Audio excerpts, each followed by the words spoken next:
democracy than the state of California. California Governor Gavin Newsom surprised supporters of high-speed rail when he stressed the importance of building a small route through California's Central Valley, while highlighting the difficulties of completing the full project from San Francisco to Los Angeles. Been able to ride the systems all around the world and am jealous. Rod Diridon Sr. served as the former chair of California's High-Speed Rail Authority from 2001 to 2003 and is known as the father of modern transit service in Silicon Valley. This train station in the city of San Jose bears his name. Diridon says the high-speed rail project has had to contend with numerous lawsuits. You have opponents who are concerned about the project because they want to protect their land and they get a better value for the land if they fight. At the same time, we have opponents who are not credible, like the oil companies who don't like high-speed rail because it will reduce the amount of fuel they can sell to short-hop airlines or to automobiles.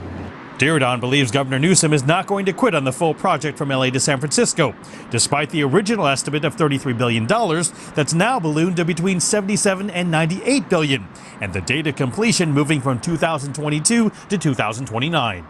And you can't tell me that the richest state in the richest country in the world can't afford it. When countries like Spain that are going into bankruptcy and Morocco and Turkey can afford high-speed rail. We can afford it. It's a matter of doing it. So what the voters voted for was something that was incredibly appealing, but it was always pie in the sky. Stanford history professor Richard White is the author of Railroaded, which examines the history of the Transcontinental Railroad. He says one reason there are no high-speed trains in the U.S. is the economics. What you make money in railroads is hauling freight, not hauling people. And in the United States, particularly with the creation of Amtrak, they siphoned off the old passenger traffic, gave it to the government, which is always going to be at a loss. White says another problem is that land values go up near stations where passengers disembark. Thus, while property values go up for private investors, it's essentially a huge subsidy paid for by the public, money they don't get back. And yet another problem is that most U.S. cities are not built with high-speed rail in mind.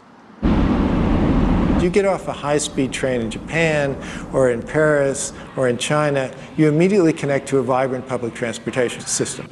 In the United States, that is not the case. You end up someplace, probably you're going to rent a car, which was the whole idea of not taking it to begin with. If you comment on what you see now and say, we're not perfect for high-speed rail, maybe you're right. But think about what we're going to be 20, 30, 40 years from now.